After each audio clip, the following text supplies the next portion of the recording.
There's a storm brewing in the NFL, and no one saw it coming. While fans and analysts were busy watching the big names, the superstars, the highlight machines, a silent assassin was rising. Not flashy, not loud, but absolutely devastating. He doesn't get talked about much, but every time he steps on the field, offensive game plans fall apart. And here's the craziest part. He's wearing our colors. If you don't know his name yet, you will. And when you do, it might already be too late. Every NFL season, there's always one player who surprises everyone. The one guy no one talks about until he completely takes over. He doesn't get on ESPN's top plays, he doesn't trend on Twitter, but ask anyone who has played against him and they'll tell you the truth. He is a nightmare. He's not the kind of guy you worry about during warm-ups. You don't circle his name on the scouting report. But by the time halftime hits, fans, announcers, and even the opposing coaches are all asking the same question: who is doing all this damage? Suddenly, his name is everywhere. People start scrambling, looking at replays, pulling up stats, checking jersey numbers. And by the end of the game, one thing becomes crystal clear. There's a new force breaking through in the NFL, and he's playing for us. And now, the rest of the league is finally waking up. But while they're just starting to notice, we've seen it coming. And what's about to happen next could completely transform our defense. This isn't just about one good player. It's about a role that's evolving into something truly dangerous. Get ready, because this could be the missing piece that takes us from playoff hopefuls to full-on contenders. Forget what you thought you knew about Atlanta's defense.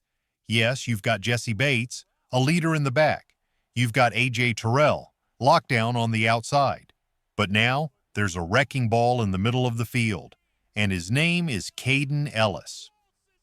Picture this. It's late in the second quarter. The other team thinks they've figured us out. Avoid Bates, don't throw at Terrell, and you'll be fine. Then out of nowhere, boom! Number 55 comes flying off the second level like a missile. Quarterback down, crowd erupts, coach is stunned. That's Kaden Ellis. And if you haven't been paying attention over the last 2 seasons, you better start now. Especially in the NFC South. Teams already know. Ellis is not a secret weapon anymore. He's a full-blown problem. A linebacker with the mind of a quarterback and the instincts of a predator. And ESPN just confirmed it. Bill Barnwell of ESPN just named him the best blitzing off-ball linebacker in the entire NFL. Let that sink in. The best. Not just pretty good, not just underrated, the best in the league, backed by numbers, tape, and expert recognition. So what does that mean? Blitzing off-ball linebacker isn't just lining up and rushing like a defensive end. It's about timing, disguise, and explosive decision-making. Ellis watches the offense like a chess master, waiting, reading, and then striking at just the right moment. ESPN broke it down with a key example: green dog situations. That means when Ellis is covering a running back and that back stays in to block, Ellis doesn't freeze, he attacks. In a flash, he goes from covering to blitzing, like flipping a switch. That's not just speed, that's football intelligence. And the scary part, he's only getting better. Falcons fans, how excited are you about Kaden Ellis this season? On a scale from 1 to 10, how confident are you in our defense turning into a top-tier unit? Drop your thoughts in the comments, and don't forget to name the one defender you think will break out next. Let's talk football. Down. This isn't just brute force, this is intelligence with violence. Kaden Ellis doesn't just hit hard, he thinks fast. And when those two qualities come together, you get something dangerous. And now, here's where it gets spicy. According to ESPN's advanced tracking stats, Ellis owns a 26.4% pass rush win rate. That's a fancy way of saying when Ellis goes after the quarterback, he wins more than 1 out of every 4 times. Let that sink in. That number puts him right next to Danielle Hunter, one of the NFL's most feared edge rushers. And just below Aiden Hutchinson, the rising superstar in Detroit. But here's the wild part. Ellis isn't even an edge rusher. He's not a pass-rushing specialist. He's a starting middle linebacker, and he's putting up stats like a top-tier defensive end. This is insane. Linebackers are not supposed to get sacks like this. For most of them, it's a bonus, something that might happen. For Ellis, it's become a weapon. Now, sure, some critics might argue, hey, those stats come from computer chips inside shoulder pads. That's not real film analysis. And fair enough, some say maybe Ellis was marked as winning a rep even when the ball was already gone. But here's the thing. Even with all that debate, you can't fake this kind of consistency. You don't rank near the top of the NFL in pass rush success 2 years in a row by accident. Ellis isn't just a one-season wonder, he's not a fluke. He's a disruptor, plain and simple, and the deeper you dig, the crazier it gets. When you raise the bar to 150 pass rush snaps over the past 2 seasons, Ellis still ranks 4th in the league with a 23.6% win rate. That's not hype. That's not just a good game or a lucky play.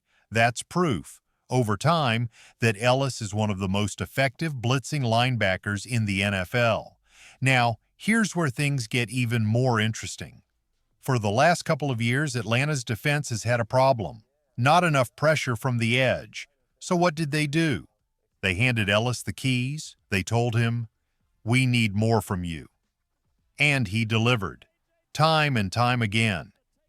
Ellis picked up the slack, doing things that weren't even supposed to be part of his job. But now, things might be changing. Atlanta just added fresh firepower to the pass rush.